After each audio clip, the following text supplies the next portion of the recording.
স্বাগত দর্শক, ৭১ জার্নালে আপনাদের সাথে আছি আমি তানিয়া রহমান। সংবাদ পর্যালোচনা ভিত্তিক নিয়মিত এই অনুষ্ঠানে আমরা খবরের নানান বিষয় বিশ্লেষণ করি।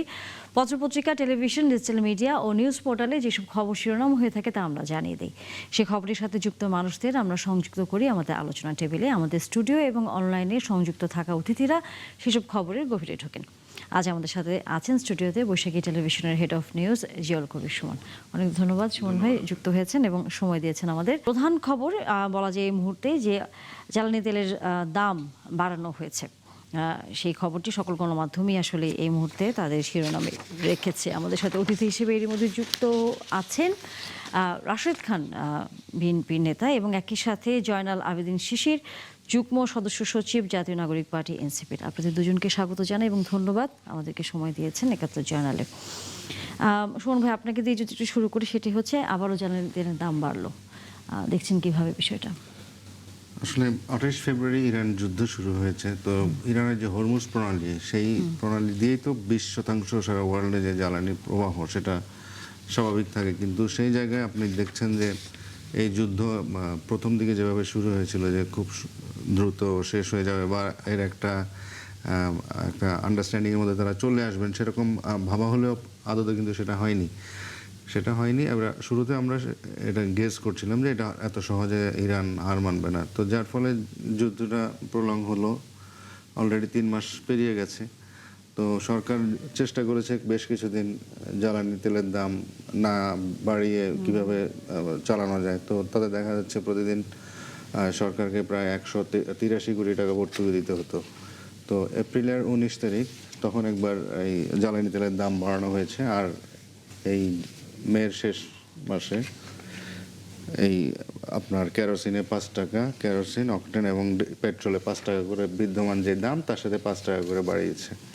আসলে এটা আন্তর্জাতিক বাজারের, এটা প্রতি ধরেন ১-২ মাস পর পরই এগুলো টাইম টু টাইম ওইখানে যখন বাজার যখন অস্থির হয়ে যাবে তখন আমাদের দেশে, আমাদের মতো তৃতীয় বিশ্বের দেশগুলো যারা এই জ্বালানি নির্ভর দেশ, তাদেরকে অবশ্যই এটা পে করতে হবে। তো সেটারই একটা অংশ হিসেবে এই দামটা হয়েছে এবং এর ফলে যেটা হবে আবারও জিনিসপত্রের দাম বাড়বে, মানুষের উপরে কিছুটা মানুষের অর্থনীতি, দৈনন্দিন অর্থনীতিতে কিছু চাপ সৃষ্টি হবে। তো এখানে আসলে আমাদের হাতে আমাদের কিছু করারও নাই খুব বেশি, আমাদের সইতে হবে আর কি। হ্যাঁ, কিন্তু একই সাথে যদি আপনার সাথে আলোচনা করি, সেটা হচ্ছে মাননীয় প্রধানমন্ত্রী আজকে কিন্তু আবার বলছিলেন যে সামনের দিনে কঠিন সময় অপেক্ষা করছে। এখন এটির সাথে কি অনেকে এটার সাথে জুড়ে দিচ্ছেন যে অর্থনৈতিক একটা যে অস্থিরতা সামনের দিকে হয়তো। এখানে আমি কয়েকটা জিনিস উল্লেখ করতে চাই যেটা আমরা এই সরকার প্রিভিয়াসলি পেয়েছে। সেখানে কি হচ্ছে, ব্যাংকগুলো শূন্য হয়ে গেছে, ব্যাংকে টাকা নেই, প্রশাসন পুলিশ গতিশীলতা নেই, তারপরে আপনার ব্যবসা বাণিজ্য এখনও কিন্তু নিষ্প্রভ, কর্মসংস্থানের কিন্তু দৃশ্যমান যে ব্যবস্থা সৃষ্টি হবে সেই সুযোগটা কিন্তু মাত্র সরকার ৩ মাস গেল। এটা আমরা এত সহজে দ্রুত যে আমরা প্রত্যাশা করবো তাও না। তারপরে বৈশ্বিক যে যুদ্ধ, এটা তো আরও দীর্ঘায়িত হবে বলে মনে হচ্ছে, কারণ চুক্তির যেই শর্ত এগুলো নিয়ে আলোচনা চলছে, দেন দরবার চলছে। দুই পক্ষই যখন উইন উইন সিচুয়েশনে একাত্মতা ঘোষণা করবে তখনই তো এটা একটা সমঝোতার দিকে যাবে। তো যার কারণে আমার যেটা মনে হচ্ছে যে সার্বিক বিষয় নিয়েই প্রধানমন্ত্রী যেটা মিন করছেন যে মানুষের প্রত্যাশা অনেক এই সরকারের কাছে, বিশেষ করে একটা রক্তক্ষয়ী গণ অভ্যুত্থানের পরে তারা ক্ষমতায় এসেছেন নির্বাচনের মাধ্যমে। সেই জায়গায় প্রত্যাশার জায়গাটা মানুষের অনেক বেশি। সেই প্রত্যাশার জায়গাটা যদি পূরণ না করা যায় বা কাছাকাছিও না যাওয়া যায়, তাহলে কিন্তু মানুষ সরকারের প্রতি শ্রদ্ধা হতে পারেন। সেই আশঙ্কা থেকেই তিনি তার নেতাকর্মীদেরকে দেশের উন্নয়নে কাজ করার আহ্বান জানিয়েছেন। এবং আসলে কি কাজ করা বলতে কি, ধরেন আমরা গাড়ি ড্রাইভ করছি, আমরা যেন নিয়মটা মানি, আমরা যেন যত্রতত্র রাস্তায় ময়লা আবর্জনা না ফেলি, আমাদের একটা সিস্টেমেটিক ওয়েতে আমরা যদি সবাই চলতে পারি, তাহলে it could be better for our whole country. Zainal Abedin Shishir, আপনার কাছে একটু আসতে চাই। এর মধ্যে তো আসলে সবাই এই বিষয়টি জানে, আপনিও হয়তো জানেন যে জ্বালানি তেলের দাম বাড়ানো হয়েছে এবং বলা যায় এখন পর্যন্ত ডিজেলের দাম বাড়েনি, কিন্তু অন্যান্য জ্বালানি তেলগুলোর সেগুলোর কেরোসিন, অকটেন এগুলোর দাম বাড়ানো হয়েছে। এবং যখন প্রধানমন্ত্রী কথাটি বলেন যে সামনের দিনগুলোতে কঠিন সময় অপেক্ষা করছে, এটার সাথে কোনো রকমভাবে সম্পর্কর কোনো বিষয় থাকে কিনা? কারণ এই আভাস থেকে প্রধানমন্ত্রী আগে থেকে বুঝতে পারছিলেন যে সামনের দিনগুলোতে অর্থনৈতিক একটা চাপের মধ্যে আসলে পড়তে হতে পারে, কারণ যেহেতু বৈশ্বিক এই অস্থিরতার মধ্যে চলছে। কিভাবে দেখছেন বিষয়টি? আলোচক সুমন ভাইকে, রাসেল সাহেবকে। দেখেন, প্রধানমন্ত্রী এবং বিএনপি সরকার যে জ্বালানি তেলের দাম পরপর 2 মাসে যেভাবে বৃদ্ধি করলো এবং কোন রকম গণশুনানি ছাড়া, আমরা তীব্র নিন্দা জানাই। এই জন্য নিন্দাটা জানাই, যদি এটা বৈশ্বিক সমস্যা, কিন্তু আপনি অবশ্যই জানেন যে জ্বালানি তেলের দাম বাড়ানোর জন্য, কমানোর জন্য আমাদের একটি সংবিধিবদ্ধ প্রতিষ্ঠান রয়েছে, এনার্জি রেগুলেটরি কমিশন। সেটার মধ্যে জনগণ, সরকার পক্ষ, সুশীল সমাজ এবং এক্সপার্টরা অংশগ্রহণ করে এবং শুনানি হয়। শুনানি পরবর্তীতে করণীয় নির্ধারণ করা হয়। কিন্তু এই নতুন সরকার নিজেদেরকে ডেমোক্রেটিক দাবি করে এবং তারা নিজেদেরকে গণতন্ত্র বলে প্রচার করে, কিন্তু দেখেন 2 মাসে পরপর জ্বালানি তেলের দাম বাড়ালো এবং জনগণের সাথে একটা বারও কথা বলার প্রয়োজন বোধ করে নাই। এই যে আওয়ামী লীগ সরকারের মতো একদম ফেসিস্ট আচরণ, এটা আমরা এই সরকারের কাছে প্রত্যাশা করি না। আপনি আন্তর্জাতিক বিশ্বে যখন দাম বাড়ে তখন আপনি দাম বাড়ান, কিন্তু আমরা তো দেখেছি এই সরকারের এই যে জ্বালানি বিভাগে, বা এই সরকার যদি এখনো না থাকে, কিন্তু তারা তো ঠিক জ্বালানি অর্থটা তো তাদের কাছে আছে। বিগত সরকারে যে ফান্ডটা রেখে গেছে, এক সময় কোভিডের সময় আমাদের জ্বালানি কিন্তু হচ্ছে অনেক দাম কমেছিল, কিন্তু দেশের মার্কেটে আমাদের জ্বালানির দাম কমানো হয় নাই। ওই সময়ের অনেক অর্থ কিন্তু এখনো আছে, জ্বালানি বিভাগে আছে। কিন্তু তারা যখন জ্বালানির তেলের দামটা যখন আন্তর্জাতিক বিশ্বে বাড়ে তখন সাথে সাথে বাড়ায়, কিন্তু যখন কমে তখন 1 পয়সা কমায় না। তো আমি এদেরকে নিয়ে কি বলবেন আপনি? এরা তো আসলে দেশের জনগণের সাথে কোন ধরনের ইন্টারাকশনে যেতে চাচ্ছে না। দেশের জনগণের তো আসলে আমরা তো এই মূল্যে জ্বালানিটা কিনবো এবং এটা আমরা আসলে এটা ব্যয় করতে পারবো কিনা, এই সিদ্ধান্ত সরকার কি একাই নিবে, নাকি যাকে ভোক্তাকে এখানে কথা বলার সুযোগ দিতে হবে? তাহলে আপনি এনার্জি রেগুলেটরি কমিশন কেন করলেন? গণশুনানি নামক এই নীতিমালা কেন করলেন? জনগণের সাথে কেন এই প্রহসন, এই প্রতারণা? রাশেদ খান, এই প্রশ্নের উত্তর কি আমরা আপনার কাছ থেকে পাবো, যেহেতু আপনি সরকারি দলের একজন সদস্য? আসসালামু আলাইকুম, সবাইকে শুভেচ্ছা। দেখেন, বাংলাদেশে যে জ্বালানি সংকট এবং এর প্রেক্ষিতে আন্তর্জাতিক বাজারের সাথে সমন্বয় করার জন্য মূলত এই দাম বাড়ছে। এখন দায়টা শুধুমাত্র সরকারের উপরে দিলেই হবে না, এর দায় আসলে আন্তর্জাতিক মহল এবং যারা আন্তর্জাতিক মরল আছে তাদেরকে দিতে হবে। এখন আমাদের দেশে যারা অপোজিশন আছে তারা সবসময় মনে করে যে আসলে সরকারের উপরে দায় চাপিয়ে যারা জনগণ রয়েছে তাদেরকে বিভ্রান্ত করতে পারলেই হয়তো আমরা সফল। এখন বাংলাদেশ যদি ব্যর্থ হয়ে যায় তাহলে তারা কিভাবে সফল হবে আমি জানি না। সরকার অবশ্যই চাপের মধ্যে আছে, সেই চাপটা মানে আমি মনে করি যে এটা একটা আন্তর্জাতিক একটা চাপ, এবং এই যে এক দেশের সাথে আরেক দেশের যুদ্ধ বা মধ্যপ্রাচ্যে যে সংকট সৃষ্টি হয়েছে, এর পিছনে কি আসলে বিএনপির কোনো দায় আছে? অবশ্যই দায় নাই। সংকট হয়েছে, এই সংকট সবাই মিলে আমরা সমাধান করব। এখন আমরা যদি সমাধান না করে আমরা যদি মনে করি যে এই সরকারকে কিভাবে এর দায় দেওয়া যায় সেই চেষ্টা করি, সেটি কিন্তু হবে না। হ্যাঁ, এখন অপোজিশন যে দাবি করছে যে আমাদের সাথে আলোচনা করতে পারতো। দেখেন, সরকার অত্যন্ত আন্তরিক। এর আগে কিন্তু আমাদের অপোজিশনে যারা আছে তাদের সাথে কিন্তু সরকার বা দায়িত্বশীল মহল আলোচনা করেছে। এখন একটা জিনিস এখনই মনে করেন করা দরকার, নানান প্রেক্ষাপট, নানান কারণে। এখন আপনি যদি সরকারের উপর আস্থা না রাখেন, আপনি যদি বলেন যে আমার সাথে আলোচনা করার পরে করতে হবে, এর মাঝখানে যে প্রবলেমটা হইতে পারে সেই প্রবলেমটা আপনাকে বুঝতে হবে। সরকার যেহেতু জনগণের ভোটে নির্বাচিত এবং সরকার যে কোনো বিষয়ে সিদ্ধান্ত নেওয়ার এখতিয়ার রাখে, এবং যে দাম বাড়িয়েছে, আমরাও যে সময় অপোজিশনে ছিলাম আমরাও কিন্তু প্রতিবাদ জানিয়েছি, কিন্তু যৌক্তিকতা বুঝতে হবে যে এইবার আসলে কেন দাম বাড়াচ্ছে, এই দাম বাড়ানোর পিছনে আসলে কি কারণ থাকতে পারে। আমার কাছে মনে হয় এখানে এনসিপির নেতা জয়নাল আবেদিন শিশির সাহেব তিনি প্রতিবাদ জানাতেই পারেন যে তাদের সাথে কেন আলোচনা করা হলো না, এই যৌক্তিকতা তার আছে। কিন্তু কথা হলো যে প্রবলেমটা কোথায় সেটাও কিন্তু তাকে ভাবতে হবে। আহ, নিশ্চয়ই আমরাও সে বিষয়ে পরবর্তীতে মন্তব্য পাবো।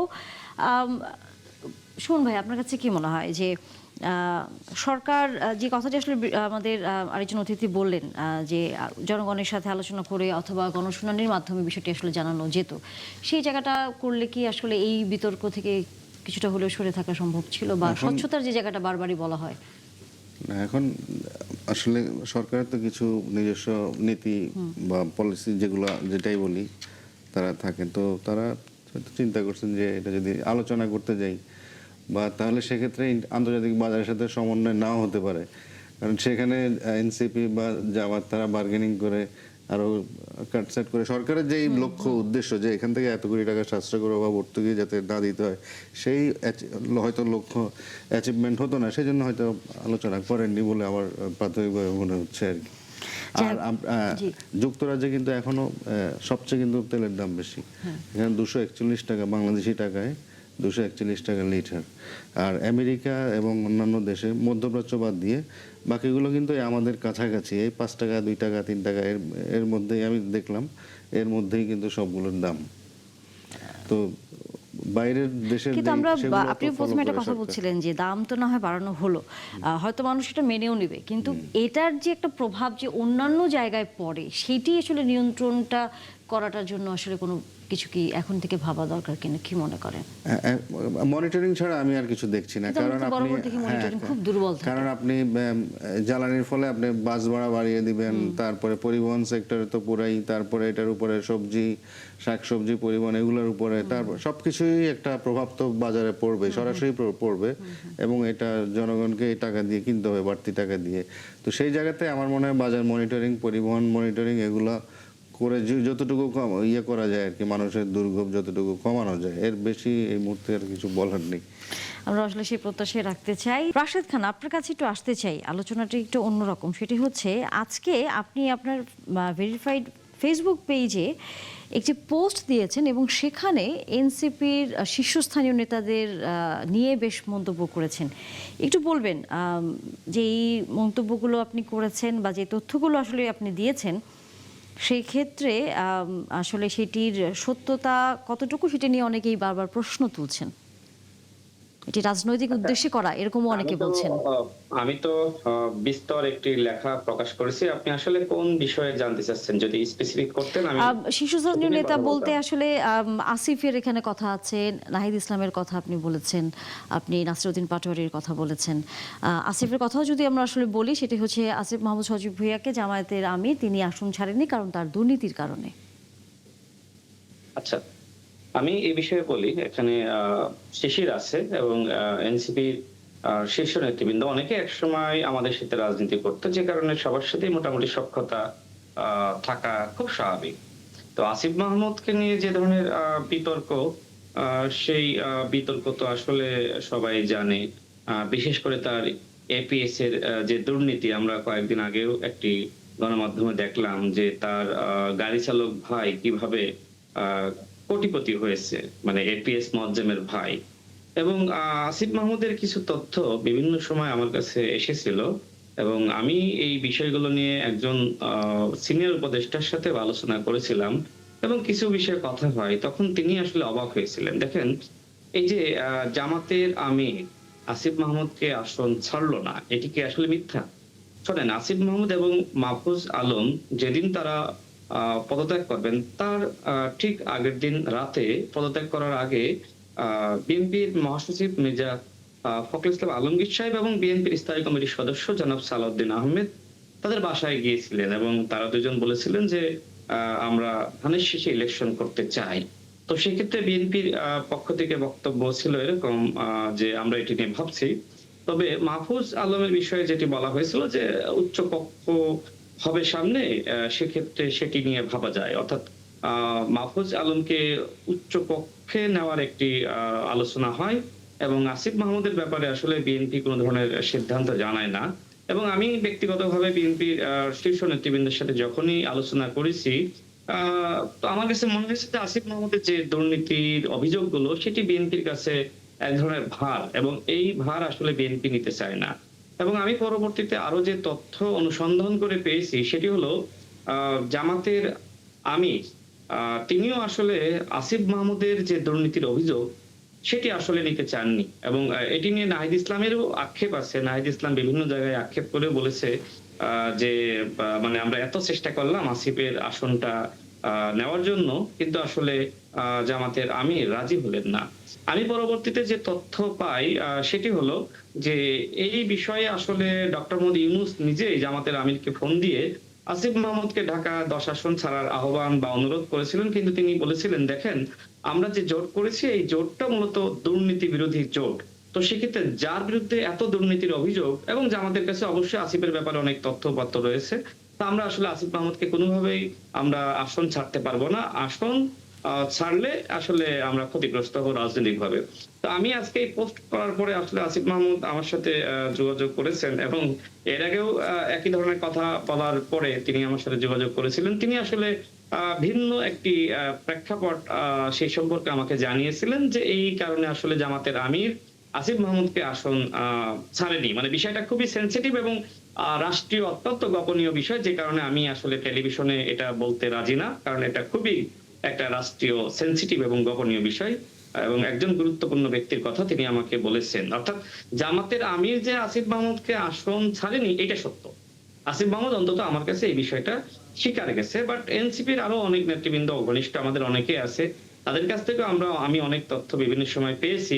এবং এই যে দেখেন এখন ঢাকা দক্ষিণ সিটি কর্পোরেশনে আসিফ মাহমুদ নির্বাচন করবে, কিন্তু জামাত ইসলামের যে সিদ্ধান্ত, জামাত ইসলাম আসিফ মাহমুদকে এখানে সেই একই বিতর্কের কারণে আসলে আসন ছাড়তে চায় না। আর দ্বিতীয়ত নাসিরউদ্দিন পাটোয়ারির যে কথা বলেছি শোনেন, নাসিরউদ্দিন পাটোয়ারিরা তো একসময় আমাদের সাথে আন্দোলন সংগ্রাম করেছে। 2018 সালে আমরা যে সময় আন্দোলন নেতৃত্ব দিয়েছি আমাদের সাথে তারা ছিল। শিশির এখানে আছে, শিশিরও একসময় আমাদের সাথে রাজনীতি করেছে, আন্দোলন সংগ্রামে ছিল। তো যেহেতু সবাই আমাদের মোটামুটি সার্কেলের, সবার সাথে যোগাযোগ সম্পর্ক আছে, যে কারণে অনেক তথ্য উপাত্ত আসলে আমাদের কাছে আসা খুব স্বাভাবিক।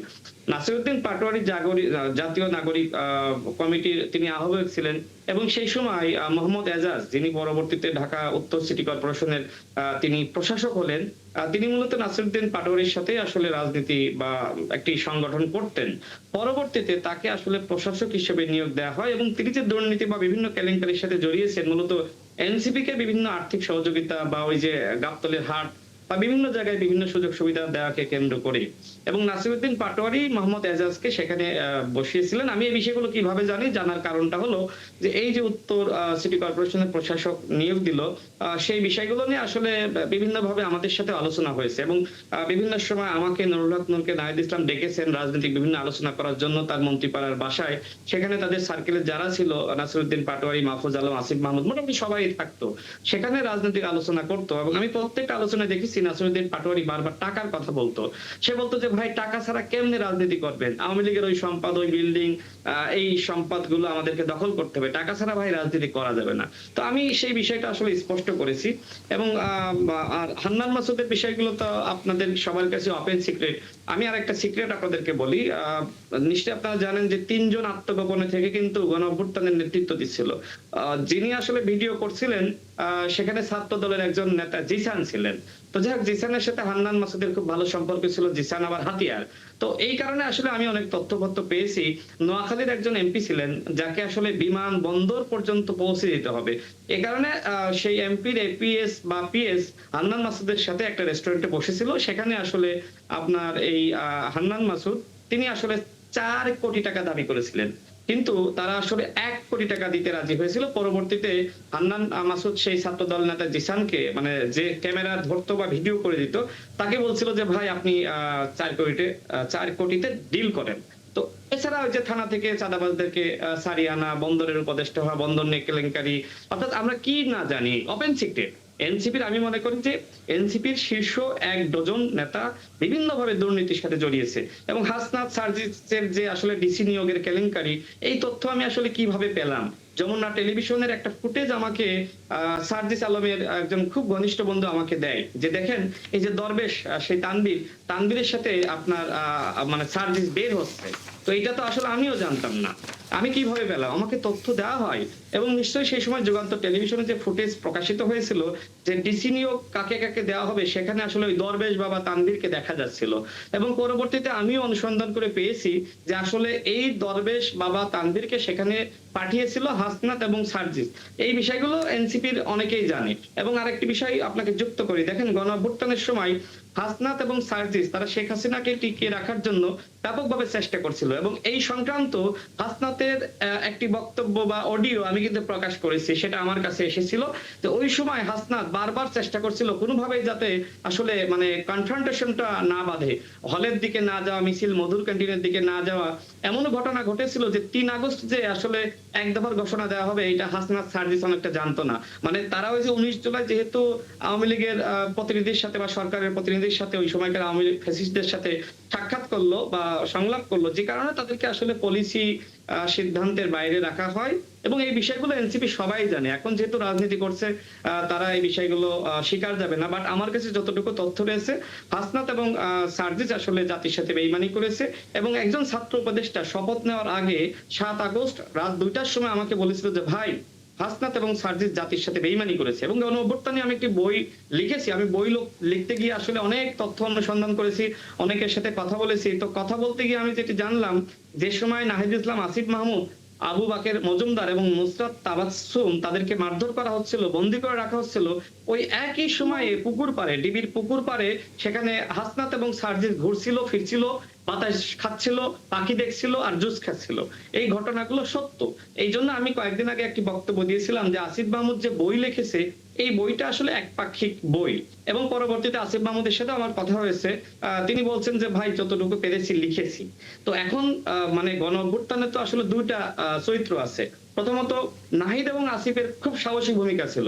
দ্বিতীয়ত হাসনাত এবং সার্জিস তারা আওয়ামী লীগকে টিকিয়ে রাখার জন্য বা ওই ক্ষেত্রে শেখ হাসিনা যা চায় সেটি বাস্তবায়ন করার জন্য কাজ করছিল এবং এনসিপির শীর্ষ নেতৃবৃন্দ এটি সবই জানে। এবং আমি পরবর্তীতে বই লিখতে গিয়ে যতটুকু তথ্য অনুসন্ধান করে পেয়েছি যে তারা পরবর্তীতে আসলে এটি নিয়ে আলাপ আলোচনা করেছে এবং এ নিয়ে আসলে আমি মানে সার্জিসের কাছেও আমি বিভিন্ন প্রশ্ন করেছি। আমি হাসনাতের সাথেও কথা বলার চেষ্টা করেছিলাম যে হাসনাত শুরুতে রিপ্লাই দিল, পরবর্তীতে রিপ্লাই দেয়নি।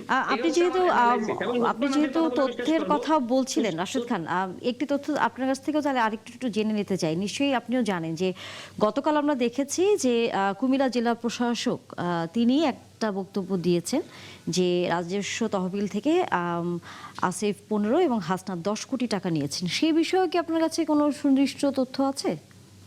দেখেন, প্রথম আলোতে একটি সংবাদ প্রকাশিত হয়েছিল, উপদেষ্টা আসিফ মাহমুদ তার নিজ উপজেলা মুরাদনগরে সেখানে 453 কোটি টাকার বরাদ্দ নেয় এবং দ্বিতীয় সর্বোচ্চ বরাদ্দ নেয় মানে এনসিপির মুখ্য সমন্বয়ক হাসনাত আব্দুল্লাহ, তার এলাকা দেবীনগরে, সেখানে বরাদ্দ নেওয়া হয় 338 কোটি টাকা। দেখেন, কুমিল্লার অন্যান্য উপজেলা গুলোতে কিন্তু বরাদ্দ দেওয়া হয়নি। এবং এই যে জেলা প্রশাসক তিনি গতকাল যে কথা বললেন যে আসিফের এলাকায় 15 কোটি আর আপনার ইয়ের এলাকায় হাসনাত আব্দুল্লাহ এলাকায় 10 কোটি টাকা দেওয়া হলো। এখন আমার কথা হলো যে এইটা কি আসলে দুর্নীতি না? যেখানে শিশিরের এলাকায় কোনো বরাদ্দ যায়নি, রাশেদ খানের এলাকায় বরাদ্দ যায়নি বা অন্য কোনো রাজনৈতিক নেতা তার এলাকায় বরাদ্দ যায়নি, এগুলো অবশ্যই দুর্নীতি।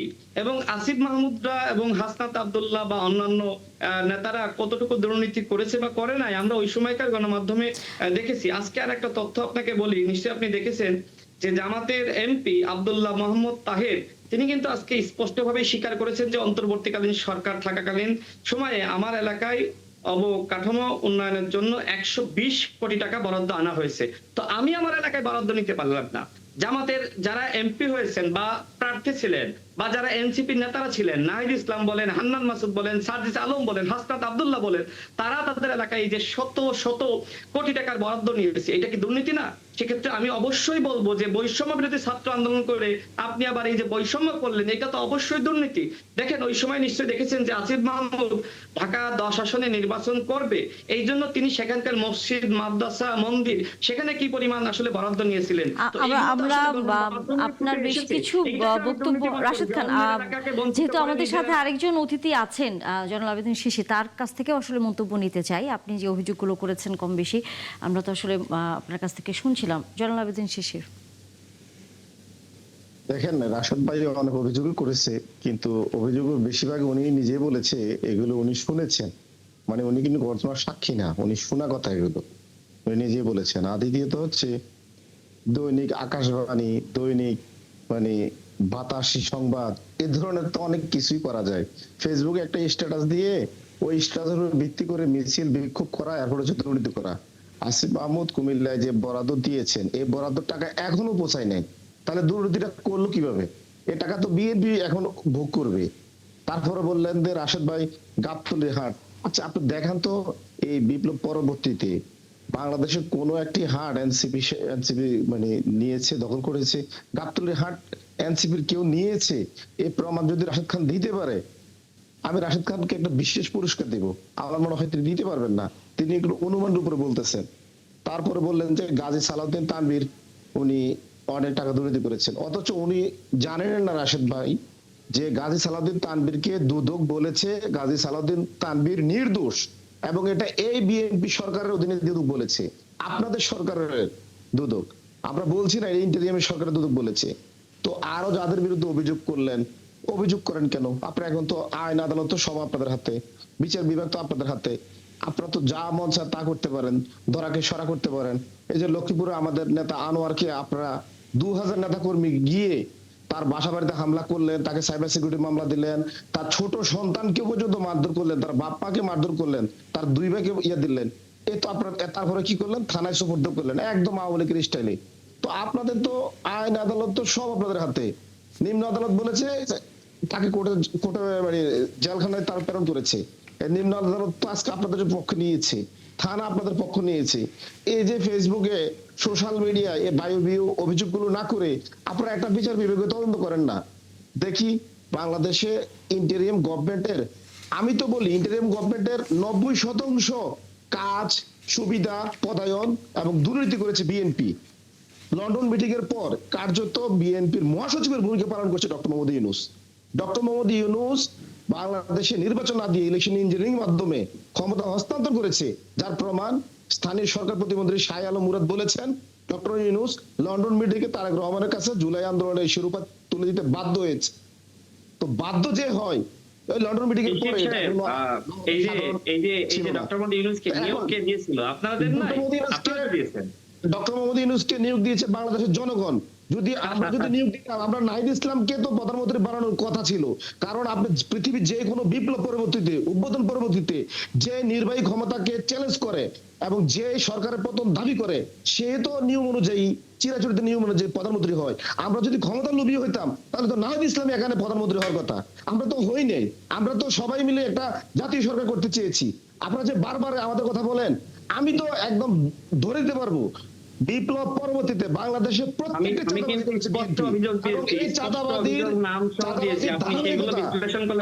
চলছে। আজকে বাংলাদেশের যে কোনো প্রান্তে কারা চাঁদাবাজি করছে, 5 আগস্ট পরবর্তী কারা চাঁদাবাজি করছে, জাস্ট চেহারাগুলো পরিবর্তন হয়ে গিয়েছে। কিন্তু আপনাদের এমপি হান্নান মাসুদ ছাড়িয়ে আনতে গিয়েছিল, প্রমাণ তো আছে নাকি? রাশেদ খান নিজেও স্বীকার করেছে, সরকার কিন্তু আপনাদের নিজেই বলেছে, জামাতের আমির বলেছে যে আমাদের 11 দলীয় জোট হচ্ছে দুর্নীতি বিরোধী জোট, অর্থাৎ চাঁদাবাজ বিরোধী জোট। তাহলে রাশেদ খান তো স্বীকার করে নিলেন যে ওনারা আসলে চাঁদাবাজ বিরোধী জোটে। আসন দেয়নি, এটা কি মিথ্যা? আপনি বলেন এটা কি মিথ্যা?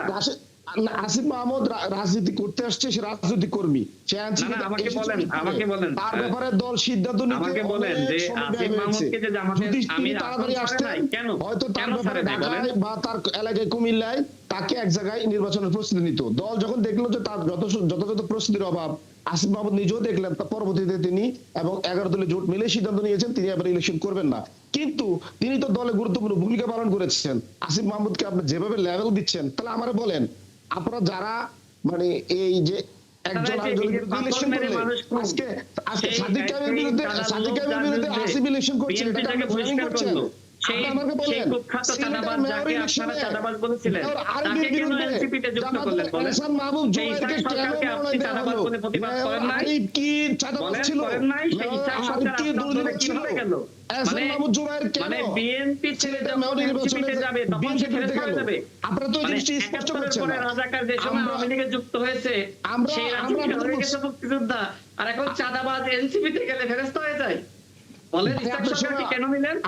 আপনার সময় আপনি কথা বলেছেন, আমি আমার সময় কথা বলতে চাই। আপনি যদি মনে করেন এখানে আপনি আমার বাক্সতে হরণ করবেন, তাহলে আপনি পুরো ফ্লোরে কথা না, বলেন, না, আমি আপনি ছেড়ে বলেন, দিই। আপনি বলেন, আপনি বলেন। না, আপনি আপনি তবে আপনি আপনি আমার specific অনুমতি ছাড়া তো বললে আমার খুব খুশি হব। ঢোকাটা উচিত হয় নাই। আপনি এটা কেন Thank you. ঢুকলেন? এটা তো আপনি তো আদব নষ্ট করলেন, এটা তো করা উচিত না। আমি না, তো আপনি আপনার কিন্তু কথা আমাকে সুযোগ মনোযোগ দিয়ে দিয়েছেন, শুনছি। কথা বলার সুযোগ দিয়েছেন, এই জন্য আপনাকে না, আমি ধন্যবাদ। আপনাকে এখন কথা যেটা বলার বলছেন সুযোগ যে দিই নাই, আমার বলা থেকে যাবে আপনি না, আমি অনুমতি নিন বলছি না। না, আপনি বলেন। অনুমতিও Continue নেন করেন। নাই। যদি অনুমতি নিতেন আমি বিবেচনা করতাম আপনাকে সুযোগ দিব কি দিব না। আপনার কথার সময় আমি একটি মানে শব্দ করি নাই।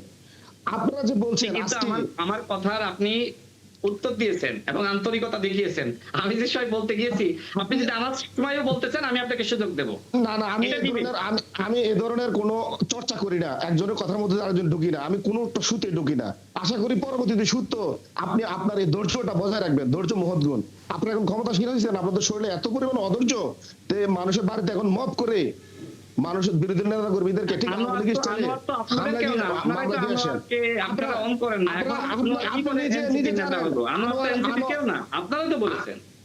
আপনি নিজে জানেন আনোয়ার একজন জুলাই যোদ্ধা। শেখ হাসিনাকে আওয়ামী লীগকে আনোয়ার যে বাসায় প্রতিবাদ করেছে তার শিখিবাকে এখনো বিএনপি কে করে নাই। আর বিএনপি আজকে ফেসিস্ট কায়দায় আনোয়ারকে গ্রেফতার করিয়েছে, আনোয়ার ফ্যামিলির হামলা আনোয়ার তো করেছে। NCP কেউ না, আপনারাই তো বলেছেন। আমি NCP আনোয়ার কয়েকজনের জুলাই সাথে কথা যোদ্ধা, বলেছি, তারা বলছে যে আনোয়ার না, জুলাই যোদ্ধা, আনোয়ার আনোয়ার আমাদের জুলাই কেউ না, যোদ্ধা। আনোয়ার NCP কেউ না। আমরা জানি বিএনপির ইতিহাস বরাবরই হচ্ছে বিপ্লবীদেরকে মেরে ফেলার ইতিহাস, বিপ্লবীদেরকে খেয়ে ফেলার ইতিহাস, বিপ্লবীদেরকে ধ্বংস করার ইতিহাস। যেমন মেজর ডালিমকে আপনারা হত্যা করেছেন, খুন করেছেন। এখন সারা বাংলাদেশে ইন্ডিয়া আওয়ামী লীগ মিলে এবং আওয়ামী লীগের অনেক ভাড়াটে গুন্ডাদেরকে আপনারা ভাড়া করেছেন, এনসিপি নেতাদেরকে এবং বিপ্লবীদেরকে খুন করার জন্য, মারধর করার জন্য, হেনস্থা করার জন্য, ডিম মারার জন্য।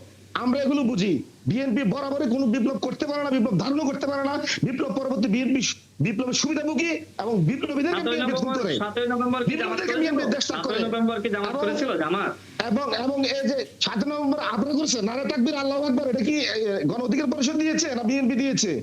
কারা দিয়েছে? নারে তাকবীর আল্লাহু আকবার, এটা কি আপনারা করেছেন? NCP কি দিয়েছে। নারে তাকবীর আল্লাহু আকবার বলে আপনারা বাইর করে নিয়ে আসছেন? বিএনপি বাইর করে নিয়ে কারা আসছে। দিয়েছে? বিএনপি জন্ম হয়েছে এই দেশে। কারা কারা দিয়েছে? বিএনপি কে বাইর?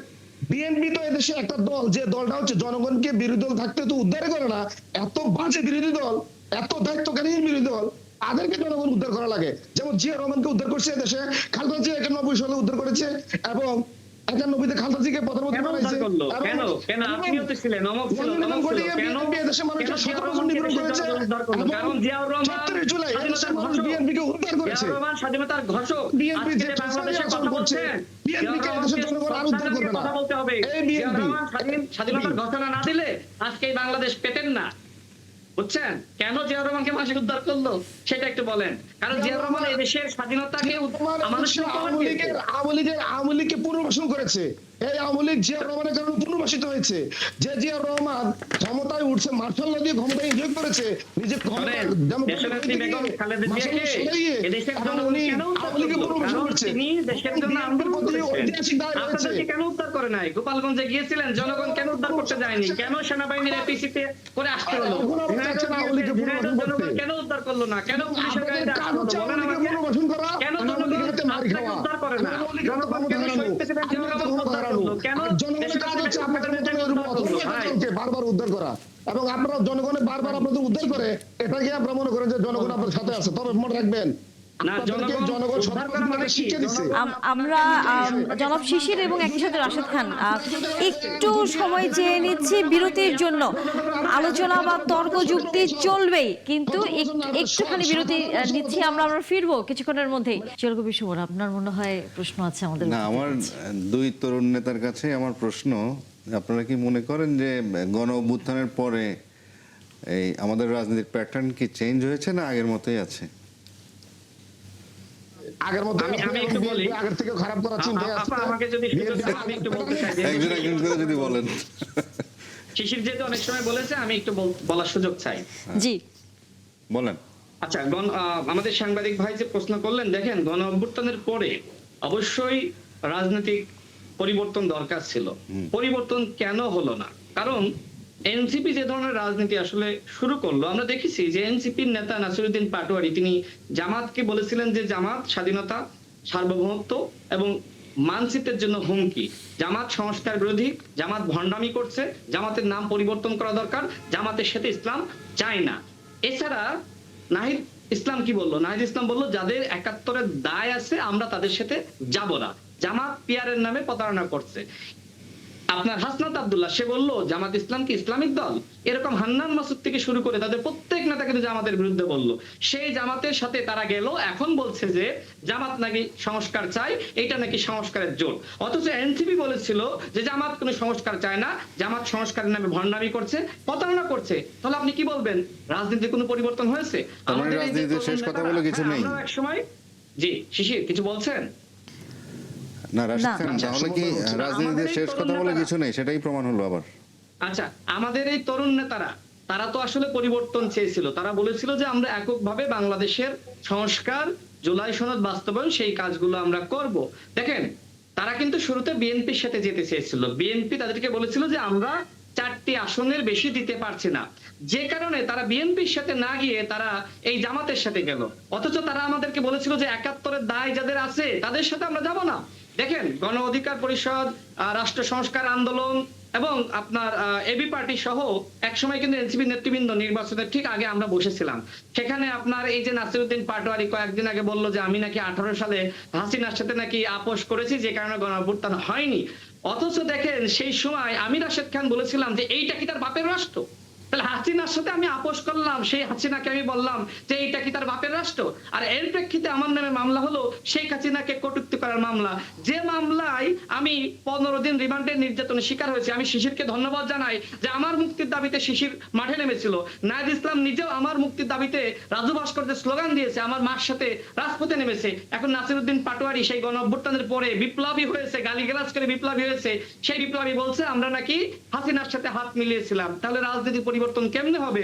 যে তরুণদেরকে কেন্দ্র করে দেশের মানুষ স্বপ্ন দেখেছিল, যে তরুণদের আহ্বানে বিএনপি, জামাত প্রত্যেকটা রাজনৈতিক দল রাজপথে নেমেছিল, সেই তরুণ নেতারা যে সময় আসলে থানা থেকে চাঁদাবাজদেরকে ছাড়িয়ে আনে, যে তরুণ নেতারা যে সময় আসলে একজন আওয়ামী লীগের এমপির বাসায় গিয়ে চাঁদাবাজি করে, যে তরুণ নেতারা নিজের এলাকায় শুধুমাত্র বরাদ্দ নেয়, যে তরুণ নেতারা জামাত ইসলামের মতন স্বাধীনতা, সার্বভৌমত্ব এবং মানচিত্র বিরোধী দলের সাথে শুধুমাত্র আসনের জন্য জোট করে, এমনকি এই তরুণ নেতারা জামাত ইসলামের কাছে নির্বাচন করার জন্য এনসিপি জামাত ইসলামের কাছ থেকে 100 কোটি টাকা নিয়েছে। এইটা কি সংস্কার? এইটা কি পরিবর্তন? দেখেন, আমি যতগুলো অভিযোগ করেছি এখানে আমাদের শিশির একটা প্রশ্নের উত্তর দেয়নি। সে গদবাঁধা কথা বলেছে, যেমনি ভাবে নির্বাচনের আগে বলেছিল বিএনপি চাঁদাবাজ, বিএনপি সংস্কার বিরোধী। তো বিএনপি যদি চাঁদাবাজ হয়, বিএনপি যাকে চাঁদাবাজির দায়ে যাকে বহিষ্কার করলো, সেই ইশাক সরকার পাথর মেরে মানুষ খুন যুগান্তরে নিউজ হয়েছিল যে তার চাঁদার লোভের কারণেই মূলত ওই দুজন খুনের ঘটনা ঘটে।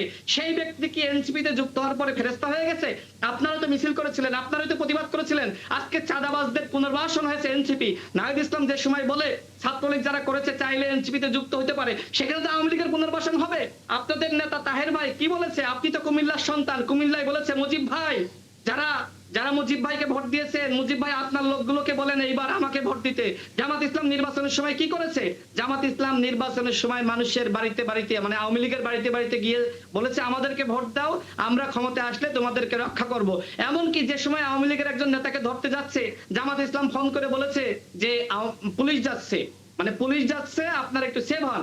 এইভাবে তো এনসিপি এবং জামাত মিলে আওয়ামী লীগের পুনর্বাসন করেছে। শোনেন, এই দেশে আওয়ামী লীগের দ্বারা সব থেকে নিপীড়িত, নির্যাতিত হয়েছে কোন দল? বিএনপি। বিএনপির অসংখ্য নেতৃবৃন্দ গুম হয়েছে, খুন হয়েছে। 2023 সালের 28 অক্টোবর বিএনপিকে মারধর করলো, বিএনপি 30,000 নেতাকর্মীকে গ্রেপ্তার করলো। জামাত ইসলাম কি করলো? তারা সন্ধ্যার আগে প্রোগ্রাম শেষ করে তারা কিন্তু বিদায় নিল। শেখ হাসিনার সাথে আপোষ করে জামাত ইসলাম রাজনীতি করেছে। তারা 5 মিনিট মিছিল করেছে, 2 মিনিট মিছিল করেছে, 1 মিনিট মিছিল করেছে, ভিডিও করেছে, ফেসবুকে তারা ছেড়ে দিয়েছে। তারা তো আসলে ফেসবুকে নির্বাচনের আগে দেখলাম যে ক্ষমতায় চলে আসলো। ফেসবুকের প্রত্যেকটা জরিপ ছিল জামাত ইসলামের পক্ষে। আজকে ফেসবুকে যেভাবে বট বাহিনী তৈরি করেছেন, এইভাবে বট বাহিনী তৈরি করে কি আসলে সংস্কার হবে? আজকে বাংলাদেশে শিশির, আপনাদের হাত দিয়ে কি আওয়ামী লীগের পুনর্বাসন হতে যাচ্ছে? কথাবার্তা এই যে সংস্কার রাশেদ খান, আমরা একটু জনাব শিশিরের কাছে একটু যেতে চাই। রাশেদ খান, আপনি আবার নিশ্চয়ই আপনার আরো কথা বলবার সুযোগ পাবেন। একটু কষ্ট করে রাশেদ খানের মাইক্রোফোনটা একটু মিউট করে দেন, তাহলে আমি একটু কথা না, উনি ওনার বক্তব্য থামিয়েছেন, আপনি বলতে পারেন।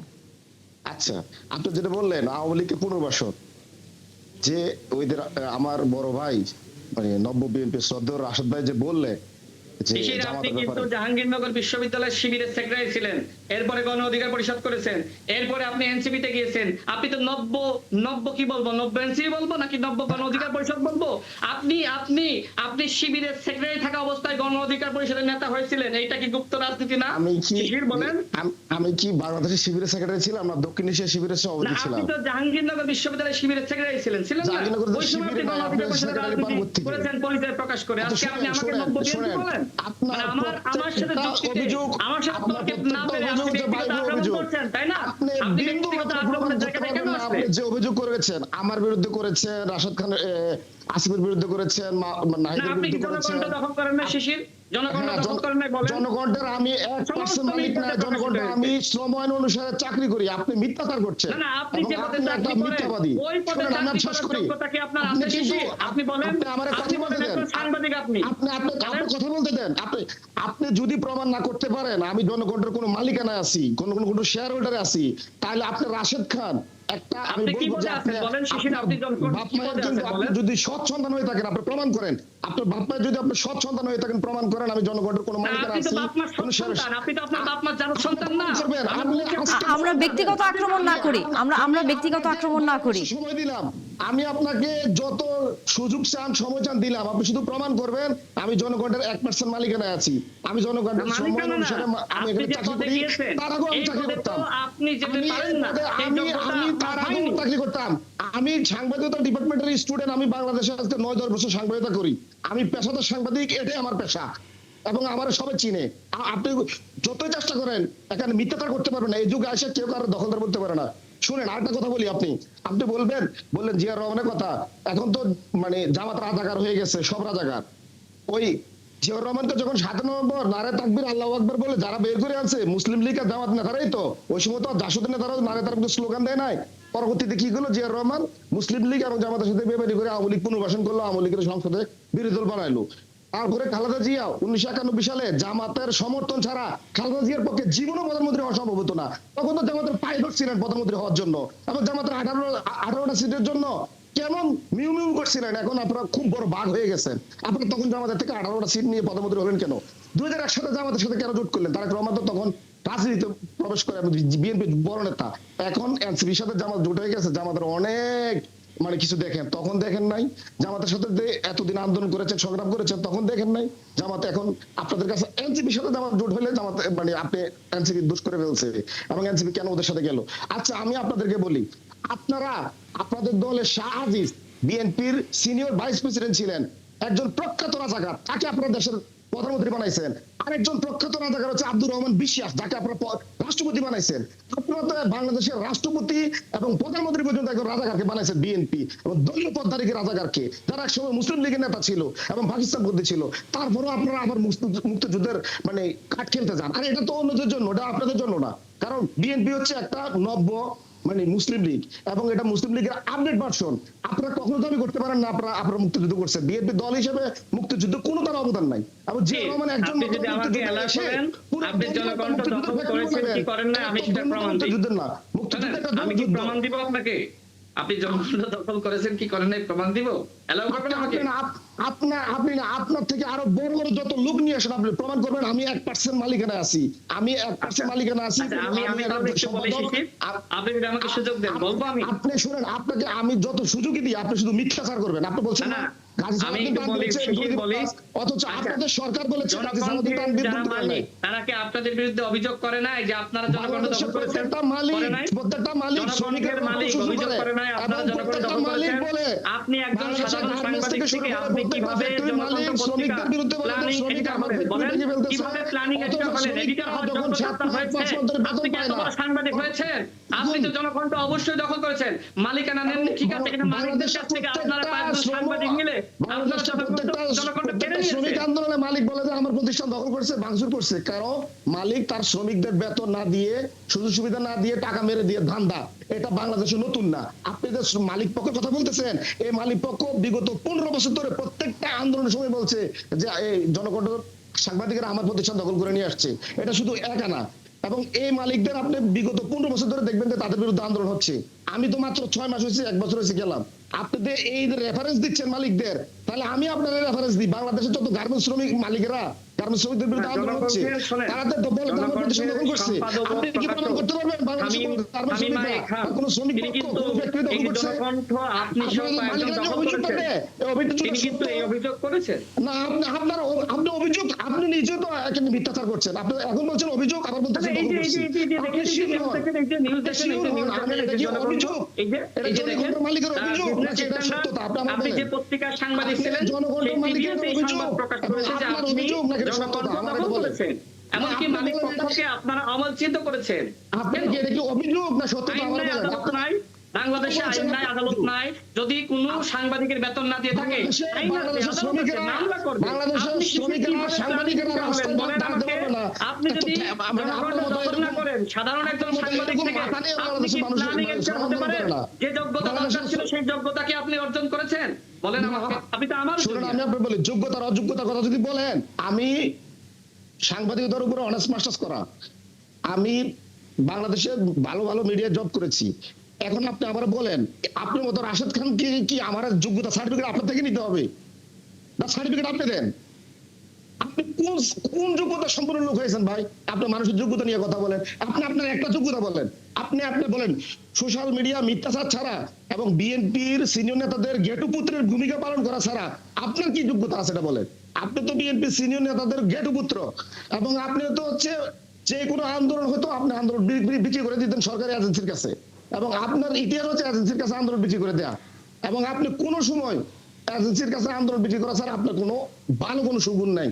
এবং গণ অধিকার ভাঙছেন, আপনি হচ্ছে সেক্রেটারি হওয়ার জন্য রাজাকে বের করে দিচ্ছেন, এবং ওইটাও ডিজিএফ এর সাথে টাকা খাই আপনি কাজ করছেন। এবং আপনার জীবনে কোন যোগ্যতা বলেন, অর্জন বলেন, কোন একটা যোগ্যতা বলেন বা কোন একটা অর্জন বলেন, আপনি বলেন। 18 সালে আপনি শেখ হাসিনার মা বলছেন, যেখানে আমরা তখন আন্দোলন করে রাস্তায়, আমরা তো শেখ হাসিনার মা বলি নাই। রাশেদ খান, আচ্ছা শিশির, জি আমি একটু বলি, আপা আমাকে যদি সুযোগ জি দেন। জি আপনি জি। আমারে বলেন আপনার রাশেদ খান আপনার ব্যক্তি কোন যোগ্যতাটা আছে যে যোগ্যতাটা আপনি মানুষের যোগ্যতা নিয়ে আচ্ছা, প্রশ্ন তোলেন? আপা আমি একটু বলতে চাই, দেখেন এই যে প্রথম আলো পত্রিকার নিউজ, সেটি হলো জনকণ্ঠের ঘটনায় এক নেতার কাছে ব্যাখ্যা চাইলো এনসিপি, সেই নেতা জয়নাল আবেদীন শিশির, এবং সেই সময় আপনি দেখবেন যে জনকণ্ঠের যিনি সম্পাদক ছিলেন শামীমা আপা, তিনি কিন্তু জনকণ্ঠ দখলের অভিযোগ আপনি সহ কয়েকজনের বিরুদ্ধে এনেছিল, বা আপনি বলছেন যে সাংবাদিকদের বেতন দেওয়া হয়নি, সাংবাদিকদের যদি বেতন না দিয়ে থাকে, অন্যায় করে থাকে, ওই সাংবাদিকরা আইন আদালত ছিল, সেখানে গিয়ে মামলা করতে পারতো। আপনি শিশির কি বিচারক যে আপনি জনকণ্ঠ দখল করতে গিয়েছেন? আপনি কিভাবে কোন যোগ্যতা প্ল্যানিং এডিটর হলেন? আপনি তো সেই প্ল্যানিং এডিটর হওয়ার মতো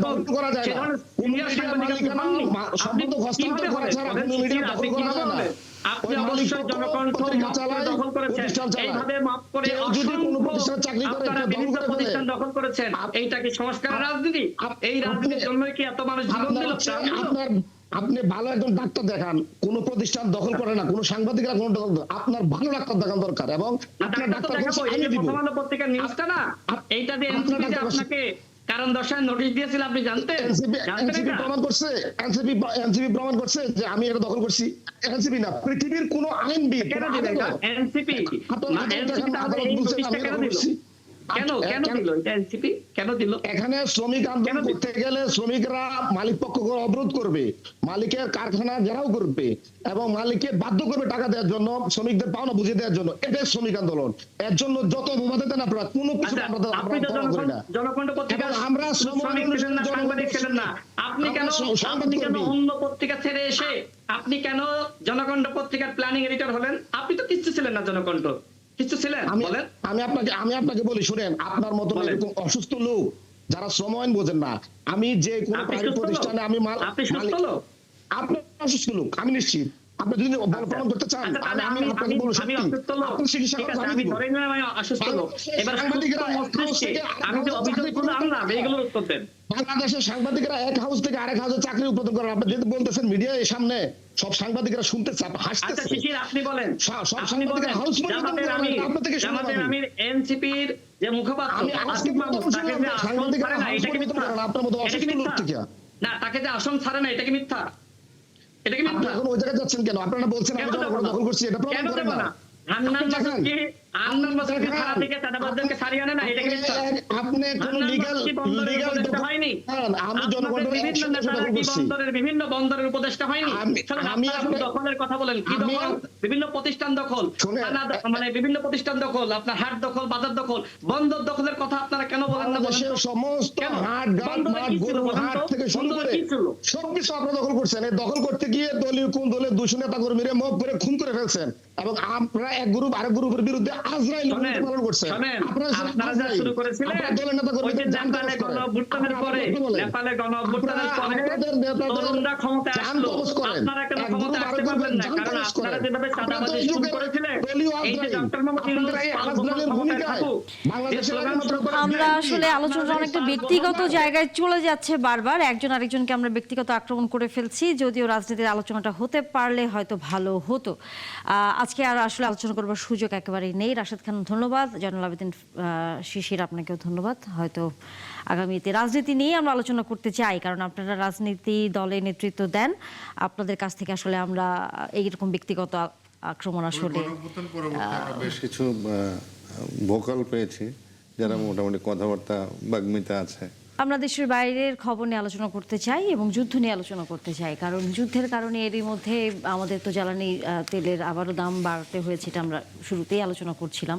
এবং যেভাবে যুদ্ধ বিরতি মুখে বলছে কিন্তু বিক্ষিপ্তভাবে হামলা হচ্ছে আমরা দেখছি, এর মধ্যে ট্রাম্প সরাসরি জানিয়ে দিয়েছে যে তার মেনে নেওয়া যদি শর্ত না মানে ইরান, তাহলে আসলে ওয়াশিংটন এবার সম্পূর্ণ শক্তি দিয়ে ইরানের উপর হামলা চালাবেই এবং ইরানের বলা যায় এক ধরনের নিশ্চিহ্ন করে দেওয়ার মতো অবস্থানে ওয়াশিংটনের মধ্যে আসলে প্রস্তুতি নিয়ে নিয়েছে। চিরকবি সুমন, আপনার কাছে এটা আসতে চাই, সেটি হচ্ছে যে কি মনে হচ্ছে যে এই যে ট্রাম্পের, যদিও ট্রাম্পের এই হুমকিগুলো সকালে একরকম বিকালে একরকম, আশ্বস্ত হওয়ার সুযোগ নেই যে উনি আসলে কি করতে ডোনাল্ড চান। ট্রাম্পের বক্তব্যের মধ্যেই কিন্তু আপনার দ্বিচারিতা রয়েছে, মানে দুই রকমের কথাবার্তাই তিনি বলেন, এবং কখন কি বলেন এটাও একটা ইন্টারেস্টিং বিষয় হয়ে যায়। তো উনি একদিকে বলছেন যে পারমাণবিক নিরস্ত্রীকরণ এবং হরমুজ যদি খুলে না দেওয়া হয় তাহলে উনি সর্বস্ব উনি প্রেশার দিবেন এবং সব তছনছ করে দিবেন, এরকম হুমকিও তিনি দিচ্ছেন। কিন্তু আসলে আদতে কি সেটা সম্ভব? কারণ স্কাই নিউজে দেখলাম একটা ইন্টারভিউতে ট্রাম্প বলেছেন যে ইরানে হামলা ভুল ছিল, এরকম একটা মন্তব্য তিনি করেছেন, এবং এর আগে ইরাকের বিষয়ে উনি কথাবার্তা বলেছেন। তো এই সব কিছু মিলিয়ে আমার যেটা মনে হয় যে এই যে পর্যন্ত তাদের দুই পক্ষই তাদের যেই চাওয়াটা, যে সেটা যখন এক সুতোয় না আসলে এই বিভেদ, এই যুদ্ধ, এই টেনশন এটা চলতেই থাকবে, এবং এটা পুরো পৃথিবী এটা সাফার করবে, বিশেষ করে জ্বালানি তেলের দিক দিয়ে। সেটার আসলে প্রভাব তো আমরা আজকে দেখলামই কিছুক্ষণ আগে, আমাদের এখানেও আসলে বাড়াতে হয়েছে জ্বালানি তেলের দাম। অধ্যাপক AGM নিয়াজউদ্দিন, আন্তর্জাতিক সম্পর্ক বিশ্লেষক, যুক্ত হয়েছেন। অনেক ধন্যবাদ জনাব নিয়াজউদ্দিন, যুক্ত হয়েছেন আপনি আমাদের সাথে। মার্কিন প্রেসিডেন্ট যেই দুটি শর্ত এর মধ্যে খুব এটা কি শক্ত করে দিচ্ছে যে যেভাবেই হোক পারমাণবিক কোনো অস্ত্র ইরান তৈরি করতে পারবে না, হরমুজ প্রণালীর নিয়ন্ত্রণ তাদের কাছে থাকবে, এই যে জায়গায় তাদের এই অবস্থানটি, শক্ত অবস্থানটি, এটি নিয়েই তো আসলে এর আগে আমরা হরমুজ প্রণালী যদিও দ্বিতীয় পর্যায়ে এসেছি, কিন্তু পারমাণবিক অস্ত্রের কথাটা বলেই তো ইরানের উপর হামলার প্রক্রিয়াটি আসলে শুরু হয়। এখানে আপনার কাছে কি মনে হয় যে এই শর্ত তো প্রথমেও ইরান মানেনি, এখনো মানছে না এবং মানবেও না বলে তারা জানিয়েছে, তাহলে সামনের দিনগুলোতে যুদ্ধের অবস্থা আসলে কি হতে যাচ্ছে? ধন্যবাদ আমাদের সহ আলোচক সহ সবাইকে ঈদের শুভেচ্ছা। আপনি যে প্রশ্ন করেছেন, দেখুন ইরান কিন্তু নিয়মতান্ত্রিক ভাবে এই যে দীর্ঘদিন ধরে আলোচনার মধ্যে থেকে গত প্রায় 1 দশকেরও বেশি সময় ধরে একটা আলোচনার মধ্যে দিয়ে তারা পরিমিত পরিমাণে ইউরেনিয়াম তারা ব্যবহার করছিল শান্তিপূর্ণভাবে, বিদ্যুৎ ব্যবহার এবং বিভিন্ন কাজে ব্যবহারের জন্য। কিন্তু দেখা গেছে যে মার্কিন ডোনাল্ড ট্রাম্প ক্ষমতায় আসার পর তারা সেই চুক্তি থেকে বেরিয়ে এসে এবং ইরানের উপর এই গত 9 মাস আগে আক্রমণ করলো, যেটা আমাদের এই যে একটু আগে বললেন যে তিনি একটা সাক্ষাৎকারে বলেছেন যে 9 মাস আগে তিনি যে হামলা করেছেন এটা উচিত হয়নি, কিন্তু যদি না করতেন তাহলে ইরান অনেক বেশি কিছু করে ফেলতো।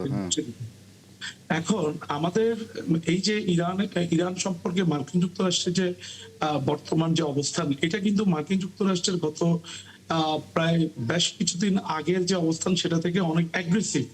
আগে ছিল এক ধরনের নিয়ন্ত্রণের মধ্যে দিয়ে তাকে একটা জায়গায় রাখা, কিন্তু ডোনাল্ড ট্রাম্প এসে সেটাকে এই জায়গায় নিয়ে এসছেন। এখন এখান থেকে উত্তরণের যে জায়গাটা, সেটা কিন্তু মার্কিন যুক্তরাষ্ট্র এবং ইরান দুই পক্ষই চেয়েছে উত্তরণ ঘটাতে, কিন্তু মার্কিন যুক্তরাষ্ট্র যেভাবে তার হ্যাজমনিক পাওয়ার হিসেবে গত দীর্ঘ 3 দশক ধরে বিভিন্ন জায়গায় তারা এই ধরনের হামলা করেছে এবং নানানভাবে তাদের যে নীতিকে স্বার্থকে বাস্তবায়ন করেছে, ইরানের এই জায়গায় এসে তারা সেই জায়গায় সেভাবে পেরে উঠছে না, যার ফলে মার্কিন যুক্তরাষ্ট্র আজকে এই চুক্তি কতটুকু হবে এবং যুদ্ধের সম্ভাবনা কতটুকু, এটা সম্পূর্ণ নির্ভর করছে মূলত মার্কিন যুক্তরাষ্ট্র কিভাবে ইরানকে হ্যান্ডেল করছে।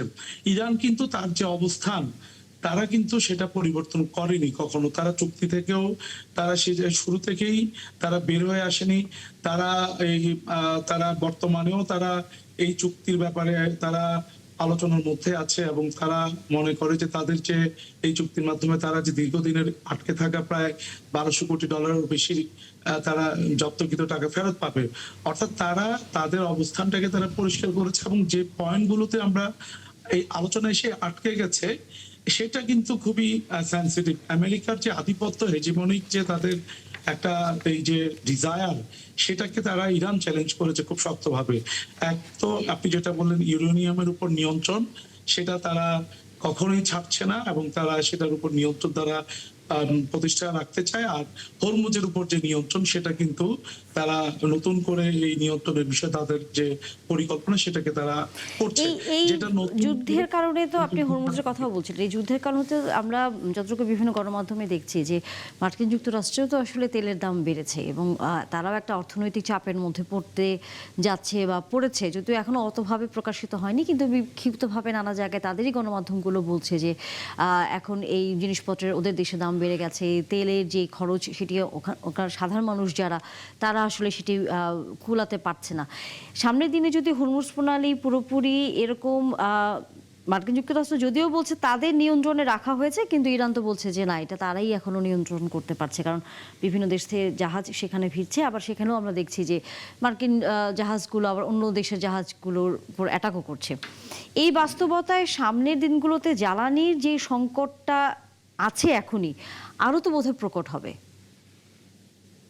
এই ব্যাপারে বলা যায় যে নিশ্চিতভাবে বলা যায় সংকটটা প্রকট হতে যাচ্ছে, কারণ এই শুধুমাত্র মার্কিন যুক্তরাষ্ট্রে যে তেলের দাম বৃদ্ধি পেয়েছে এবং বিভিন্ন জিনিসপত্রের রিলেটেড স্বাভাবিকভাবে যে দাম বাড়ে, সেটা শুধু মার্কিন যুক্তরাষ্ট্র নয়, পুরো পৃথিবীতে এটা যে সাপ্লাই চেইনের মধ্যে এটার একটা ইম্প্যাক্ট পড়ছে, যার ফলে এই পুরো ঘটনা এবং এর মধ্যে বিশ্ব ইউক্রেন যুদ্ধের কারণে এক ধরনের সংকট অতিক্রম করছে, যেটা এখনো চলমান আছে।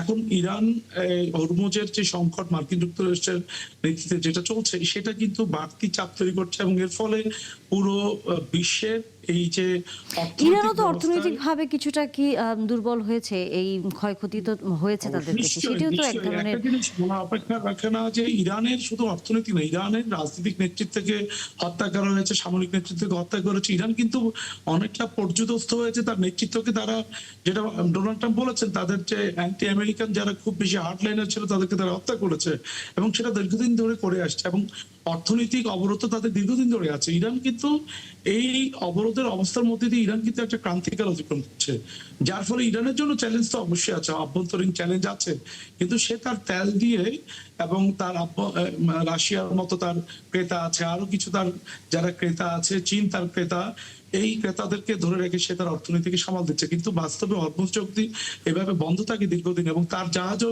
মার্কিন যুক্তরাষ্ট্র অবরোধ করে রেখেছে, সেটা ইরানের জন্য দীর্ঘমেয়াদে অবশ্যই তার জন্য সংকট বয়ে আনবে।